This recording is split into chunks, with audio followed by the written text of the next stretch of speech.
morning, sweethearts. Here is the teacher Nati, and today is Friday, our last day of the week. Very good. Say it with me, the days. Today is Friday, 15th of April, 2020, and we have our math class. We're going to make your homeworks together, okay? So, it's time to add. Look at here, 2 plus 2 equals 4.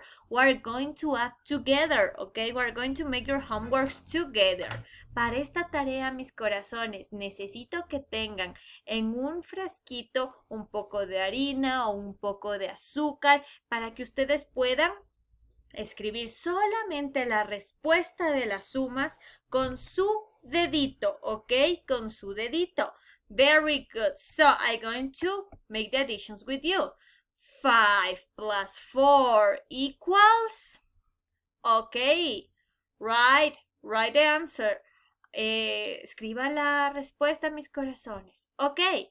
7 plus 3 equals. Very good. Now, 5 plus 5 plus 5 equals. Solo escriba la respuesta, ¿ok? Solo la respuesta. Very good. Nice job. Now, 10 plus 10 equals.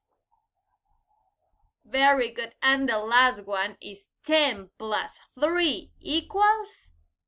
Very good. So write your answers and take a photo of your homework and send it to me. Mis corazones, recuerden que esta tarea ustedes tienen que hacerla en harina o en cualquier sustancia que ustedes puedan usar, ¿sí? Les quiero mucho, les mando un beso. Bye bye.